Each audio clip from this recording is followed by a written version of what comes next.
Hello बच्चों।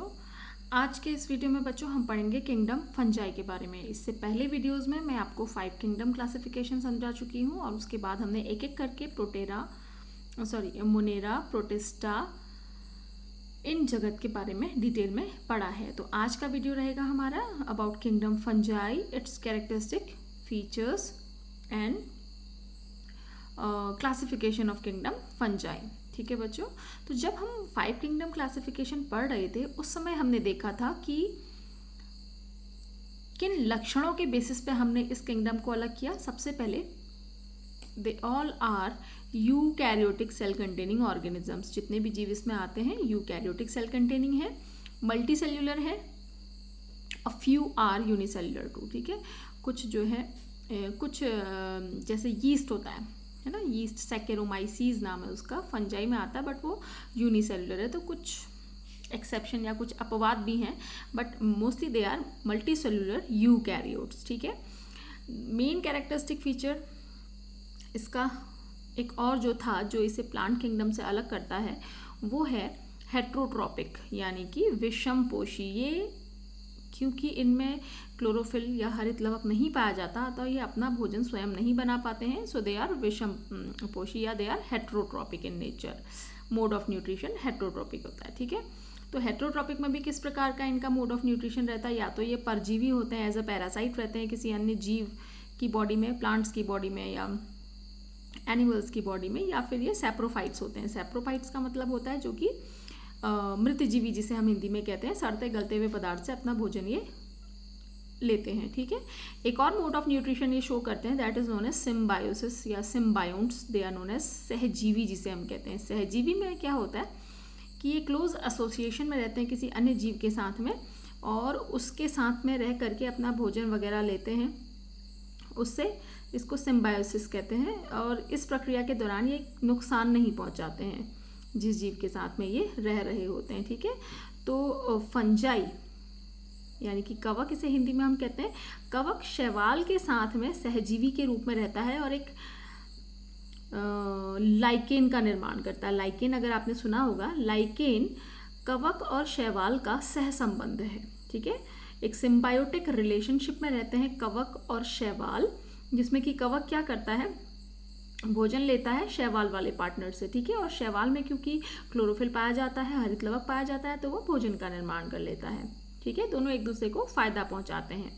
कवक वाले पार्ट को हम माइकोबायोन्ट या कवकांश कहते हैं और शैवाल वाले भाग को हम फाइकोबायोन्ट या शैवालांश कहते हैं। ये डिटेल में हम लाइकेन जब पढ़ेंगे तब मैं आपको बताऊंगी। अभी फिलहाल के लिए सहजीवी मोड ऑफ न्यूट्रिशन में बता रही थी, इसलिए मैंने आपको एग्जाम्पल बताया कि सहजीवी के रूप में भी ये रहते हैं, सिम्बायोन्ट्स के रूप में रहते हैं। ठीक है, अगला कैरेक्टरिस्टिक फीचर जो इस किंगडम का है वो है संचित भोजन जो यहाँ होता है, stored reserve food material, that is in the form of glycogen and oil globules. ठीक है, ग्लाइकोजन के रूप में यहाँ मेन जो है फूड रिजर्व रहता है, जबकि प्लांट किंगडम का कैरेक्टरिस्टिक फीचर है वहाँ पे जो संचित भोजन होता है वो क्या होता है, स्टार्च। ठीक है, वहाँ पे स्टार्च संचित भोजन होता है, यहाँ क्या होता है, ग्लाइकोजन होता है। ठीक है, एक और कैरेक्टरिस्टिक फीचर है यहाँ पे जो सेल वॉल होती है, क्योंकि ये किंगडम फंजाई जो बना था वहाँ पे मैंने आपको बताया था कि cell wall is found here, और सेल वॉल जो होती है वो बनी होती है फंगल सेल्यूलोज की, या फिर उसे हम कहते हैं काइटिन। काइटिन की बनी हुई सेल वॉल यहाँ पे पाई जाती है। ये कुछ इंपॉर्टेंट फीचर्स हैं ऑफ किंगडम फंजाई। ठीक है बच्चों, इसका एक और इम्पॉर्टेंट कैरेक्टरिस्टिक फीचर है इस फंजाई किंगडम का कि यहाँ पे progressive reduction of sexual reproduction is present. मतलब जो लैंगिक जनन है वो धीरे धीरे जैसे जैसे हायर ग्रुप्स में हम पढ़ते जाते हैं वहाँ पे रिप्रोडक्शन, लैंगिक जनन वहाँ पे धीरे धीरे रिड्यूस होता जाता है। ठीक हो गया, तो आगे इसके बारे में अब हम पढ़ते हैं। ये तो मुख्य लक्षण थे। अब हम देखते हैं इसकी कोशिका का, किस प्रकार की कोशिकाएं होती हैं, किस प्रकार का मेन जो इनका बॉडी है वो रहती है। ठीक है, तो बच्चों जो बेसिक यूनिट होती है फंगस बॉडी की, जो बेसिक यूनिट होती है, जो इसकी बॉडी बनी होती है, that is known as hypha. जो बेसिक है एकदम, हाइफा उसे कहते हैं। जो unit of body of a fungus है वो है हाइफा। और ये हाइफा सिंगल नहीं होता, एक पूरा जाल सा पूरा नेटवर्क होता है। न्यूमरस हाइफी जो रहते हैं वो एक साथ मेस्ड रहते हैं, खूब सारे एक साथ इरेगुलर नेटवर्क सा बनाते हैं, तो ये पूरा कहलाता है माइसीलियम। ठीक है, ये कि सिंगल दिखा रखा है, ये भी हाइफा है, ये भी हाइफा है। इनमें अंतर क्या है? एसेप्टेट, यहाँ पे इनके बीच में कहीं पे वॉल नहीं है, पूरा एक साथ एक ही है ये। अगर ये पूरे हाइफा के बीच में कहीं पे सेप्टा मतलब कुछ ऐसे डिवीज़न है, वॉल फॉर्मेशन है और अलग अलग कंपार्टमेंट्स बन गए हैं, तो ये सेप्टेट हाइफा कहलाता है। नॉर्मल ए सेप्टेट हाइफा है, ये सेप्टेट हाइफा है। ठीक है, ऐसे ये पूरा माइसीलियम है। माइसीलियम मतलब कि हाइफा का पूरा इंटरमेस्ड एक रेगुलर नेटवर्क इरेगुलर नेटवर्क रहता है, तो इसको हम माइसीलियम कह देते हैं। ठीक है, ये जो माइसीलियम यहाँ पे दिखा रखा है ये प्रोजेनकाइमा, इसका नाम है प्रोजेनकाइमा। ठीक है, अभी ज़्यादा डिटेल आपको इसके बारे में नहीं बताऊंगी, एनसीईआरटी के लेवल पे ही मैं आप लोगों को पढ़ा रही हूँ, तो बस ये माइसीलियम आप यहाँ पे देखेंगे। ठीक है, और ये सीडो पैरेनकाइमा, सीडो का मतलब होता है आभासी या फॉल्स, पैरेनकाइमा सेल्स की भांति कुछ फंगस बॉडीज़ क्या करती हैं पैरेनकाइमा के समान, जैसे पैरेनकाइमा की सेल्स होती है ना, 9th क्लास में आपने टिश्यू पढ़ा है, पैरेनकाइमा की सेल्स जैसे लूजली अरेंज रहती हैं उस तरीके का अपना माइसीलियम बनाती हैं, तो ये सीडो पैरेनकाइमा इसका नाम है इस तरीके का। ठीक है, तो ये तो मेन फंगस बॉडी है। एक मैं आपको दिखाती हूँ राइजोपस। राइजोपस एक फंगस होता है, उसका स्ट्रक्चर मैं आपको दिखाती हूँ कैसा है। देखो बच्चों, ये structure of aseptate multinucleate hypha of Rhizopus, ये राइजोपस का एक हाइफा है। राइजोपस एक फंगस है, एक कवक है, उसका ये हाइफा है, एसेप्टेट है, इसमें बीच में सेप्टा नहीं बने हैं। सेप्टा नहीं बने तो कई सारे जो है न्यूक्लियाई केंद्रक कई सारे एक ही कोशिका के अंदर कई सारे केंद्रक हो जाते हैं, जिसको कोइनोसाइटिक कहते हैं हम। Coenocytic means many nucleus inside a cell. ठीक है, वैक्यूल भी हैं, ऑयल ड्रॉप्स भी हैं यहाँ पे। ठीक है, हाइफल वॉल है, हाइफा का टिप है। ठीक, तो ये स्ट्रक्चर है किसका? राइजोपस। राइजोपस क्या है? एक फंगस होता है। ओके बच्चों, तो ये इसकी मेन बॉडी जो है मैंने आपको बताई, माइसीलियम कहते हैं, जो इरेगुलर नेटवर्क रहता है हाइफा से मिलकर के जो बनता है उसको हम माइसीलियम कहते हैं। इसकी मेन बॉडी माइसीलियम या हाइफा ही होती है। अब आते हैं बच्चों जनन में। जो कवक होते हैं इसमें जनन 3 प्रकार से होता है। कायिक जनन भी होता है यानी कि वेजिटेटिव रिप्रोडक्शन, अलैंगिक जनन भी होता है यानी कि एसेक्सुअल रिप्रोडक्शन, एंड लैंगिक जनन भी होता है यानी कि सेक्सुअल रिप्रोडक्शन। तो एक एक करके हम पढ़ते हैं। सबसे पहले मैं आपको बताती हूँ अबाउट द वेजिटेटिव रिप्रोडक्शन यानी कि कायिक जनन कैसे फंजाई या कवक में होता है। बच्चों यहाँ पे कुछ डायग्राम्स दिखाए हुए हैं आपको। बडिंग यानी कि मेन सेल में बड्स बनते हैं। आपने बडिंग 10th क्लास में आपने रिप्रोडक्शन चैप्टर में बडिंग अगर पढ़ा होगा तो यीस्ट में बड्स बनते हैं। यीस्ट एक फंगस है, उसमें बड्स बनते हैं और न्यू बॉडीज फॉर्मेशन होता है। ठीक है, फिजन यानी कि विखंडन के द्वारा एक कोशिका विभाजित होकर के 2 कोशिका बना दे रही है। राइट, नेक्स्ट है oidia, chlamydospores and fragmentation. Fragmentation आपको पता है टूट रहे हैं, जो माइसीलियम है वो टूट जा रहा है और टूट करके नई बॉडी का निर्माण कर दे रहा है, नई फंगस का निर्माण कर दे रहा है। ठीक हो गया। अगला है यहाँ पे ओइडिया जो है, ओइडिया होते हैं राउंडेड ओवल स्ट्रक्चर्स होते हैं जिनकी वॉल बहुत थिन वॉल स्ट्रक्चर ये रहते हैं। हाइफा में सेगमेंटेशन होता है, ओइडिया फॉर्मेशन होता है और ओइडिया डिटैच होकर के न्यू फंगस बॉडी को फॉर्म कर देते हैं। ठीक हो गया। ऐसे ही क्लेमाइडोस्पोर्स हैं। कुछ फंजाई में क्या होता है, क्लेमाइडोस्पोर्स बनते हैं। क्लेमाइडोस्पोर्स जो होते हैं वो थिक वॉल्ड होते हैं, थिक वॉल्ड सेल्स होती हैं और ये जो है नए मतलब मेन प्लांट बॉडी, ये जो मेन फंगस बॉडी है इससे डिटैच होकर के न्यू बॉडी बनाने में सक्षम होती हैं अंडर फेवरेबल कंडीशंस। ठीक है बच्चों, तो ये क्या था, these are the means of vegetative reproduction in fungi by budding, fission, budding यानी कि बडिंग ही इसको हम बोलेंगे हिंदी में, फिजन यानी कि विखंडन, ओइडिया ओइडिया ही होता है, क्लेमाइडोस्पोर भी वही हिंदी में होता है, एंड फ्रेगमेंटेशन के द्वारा वेजिटेटिव रिप्रोडक्शन यहाँ होता है। ठीक है, अब हम आ जाते हैं आगे अलैंगिक या एसेक्सुअल रिप्रोडक्शन में। बच्चों ये अलैंगिक जनन है, फंजाई में किस तरीके से अलैंगिक जनन हो रहा है वो मैं आपको बता रही हूँ। तो यहाँ पे स्पोर्स बनते हैं bye means of spore formation. कई तरीके के स्पोर्स यहाँ बनते हैं जिनके नाम मैंने लिखे हैं, जूस्पोर, स्पोरेंजियोस्पोर्स, यूरिडोस्पोर्स, टेल्यूटोस्पोर और पिक्नियोस्पोर्स। ठीक है, ये नेम्स हैं स्पोर्स के, अलैंगिक रूप से बन रहे हैं ये स्पोर्स।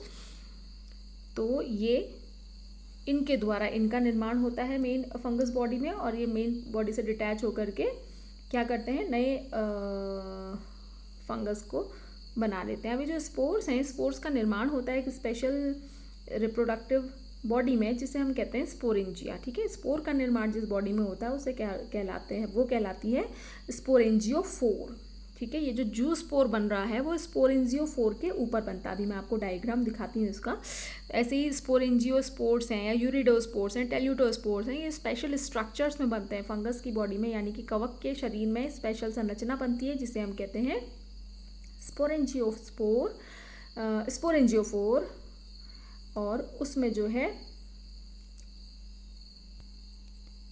बनते हैं। ठीक है, तो जैसे यहाँ पे बच्चों स्पोरेंजियोस्पोर्स बन रहे हैं स्पोरेंजियोफोर के ऊपर, ये जो स्ट्रक्चर है this is known as sporangiophore, इसमें स्पोरेंजियोस्पोर्स बनते हैं। ठीक है, और ऐसे ही कोनिडियोफोर जो स्ट्रक्चर है उसमें कोनिडिया बनेंगे। ठीक है, कोनिडियोफोर्स में कोनिडिया बनेंगे, कोनिडियोफोर में कोनिडिया। ठीक है, तो ये संरचना है। मैंने बोला ना आपको, स्पोर्स जो बनते हैं वो स्पोरेंजियोफोर्स नामक संरचना में बनते हैं। स्पोरेंजियोफोर में बनेंगे स्पोरेंजियोस्पोर्स, कोनिडियोफोर्स में बनेंगे कोनिडिया या कोनिडियम, और ये डिटैच होकर के मेन बॉडी से न्यू फंगस को जन्म देंगे। ठीक है, तो ऐसे मैंने कई सारे आपको बताए थे क्या, स्पोर फॉर्मेशन। ऐसे कोनिडिया अलग स्ट्रक्चर होता है, वो स्पोर नहीं होता। कोनिडिया फॉर्मेशन भी अलैंगिक जनन का तरीका है। कोनिडियोफोर बनता है, मेन हाइफा जो है उसमें कोनिडियोफोर बनेगा, कोनिडियोफोर में कोनिडियम बनेगा, ये डिटैच होकर के न्यू फंगस को प्रोड्यूस कर देगा। राइट, अब बच्चों देखते हैं लैंगिक जनन। फंगस में कैसे लैंगिक जनन होता है। लैंगिक जनन यानी कि सेक्सुअल रिप्रोडक्शन जो होता है वो 3 प्रकार का होता है। फर्स्ट होता है आइसोगैमस, एनआइसोगैमस एंड ऊगैमस। ठीक है, आइसोगैमस में क्या होता है, 2 तरीके के गैमीट्स फ्यूज़ करते हैं जिसमें कि गैमीट्स सेम होते हैं, एग्जैक्टली सेम गैमीट्स जब फ्यूज़ कर रहे हैं, फ्यूज़ करके जाइगोट बना रहे हैं, that is known as isogamy. ठीक है, एनआइसोगैमी में क्या होता है, जो 2 गैमीट्स आपस में फ्यूज़ कर रहे हैं वो डिसिमिलर होते हैं, उनका साइज़ अलग अलग होता है। ठीक है, उसका डायग्राम यहाँ बना हुआ नहीं है, बट उनका साइज़ अलग अलग होता है। अगर same size of gametes are fusing that is isogamy, अगर एक बड़ा है एक छोटा है they are fusing that is known as anisogamy. और थर्ड होता है ऊगैमी। ऊगैमी का मतलब होता है male gamete is getting fused with female gamete. ठीक है, मेल और फीमेल गैमीट 2 प्रकार के गैमीट्स बनते हैं, वो आपस में फ्यूज़ कर रहे हैं, तो उस प्रक्रिया को हम कहते हैं ऊगैमी। ठीक हो गया। कभी कभी क्या होता है बच्चों कि एक गैमीट्स ना बन करके गैमीट्स फॉर्मेशन नहीं होता है, instead of formation of gametes जो नॉर्मल माइसीलियम रहता है ना, माइसीलियम जो रहता है वो माइसीलियम ही आपस में फ्यूज़ कर जाते हैं, ये कहलाता है गैमीटेंजिया कहलाते हैं। ये जो माइसीलियम जो अभी मैंने बताया था मेन बॉडी है माइसीलियम की, ये गैमीटेंजिया कहलाती है, और ये आपस में गैमीटेंजिया ही आपस में फ्यूज़ कर जाते हैं और जाइगोस्पोर बनाते हैं। ठीक हो गया, तो इस प्रक्रिया को कहते हैं हम कॉन्जुगेशन। कॉन्जुगेशन यानी कि fusion of the gametangia of 2 different hypha, 2 अलग अलग हाइफा या माइसीलियम का फ्यूज़ होकर के गैमीटेंजिया बनाना कॉन्जुगेशन कहलाता है। ठीक हो गया। इस प्रक्रिया में क्या होता है, कैरियोगैमी एंड पहले सोमेटोगैमी होती है। सोमेटोगैमी यानी कि इनका जो है सोमेटोगैमी मतलब कि इनकी कोशिकाएं पहले फ्यूज़ होती हैं और उसके बाद इनके केंद्रक फ्यूज़ होते हैं। ठीक हो गया, तो कोशिकाओं का फ्यूज़ होना सोमेटोगैमी कहलाता है, और जब उनके केंद्रक आपस में जुड़ जाते हैं, केंद्रक जब फ्यूज़ हो जाते हैं that is known as karyogamy. ठीक हो गया। सोमेटोगैमी को हम प्लाज्मोगैमी भी कह सकते हैं। सोमेटोगैमी, प्लाज्मोगैमी, पहले इनका कोशिका द्रव्य फ्यूज़ होगा मतलब जुड़ेगा, एक साथ मिल जाएगा, और उसके बाद इनके केंद्रक मिल जाएंगे जिसको हम कहते हैं कैरियोगैमी। अब यहाँ पे एन केंद्रक है, मैं आपको बताऊँ, इससे आया एन केंद्रक, इससे आया एन केंद्रक। ठीक है, अब जो यहाँ पे बना जुड़ करके, सपोज यहाँ पे है n+n, तो पहले क्या होता है, शुरुआत में जो केंद्रक होते हैं ये एकदम जुड़ते नहीं हैं, ये साइड बाय साइड रहते हैं। ठीक है, साइड बाय साइड ये न्यूक्लियस रहते हैं, तो इसको डाइकैरियन कहते हैं हम, डाइकैरियन।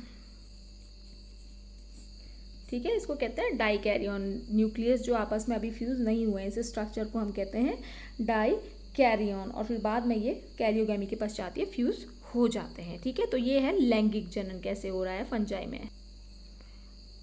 हायर फंजाई बच्चों, जो हायर फंजाई का ग्रुप है उसमें एक क्लास आता है जो कहलाती है फंजाई इम्परफेक्टी या ड्यूटेरोमाइसिटीज़ क्लास एक है। उसमें क्या होता है, सेक्सुअल रिप्रोडक्शन नहीं पाया जाता इन फंजाई में, सेक्सुअल रिप्रोडक्शन नहीं पाया जाता।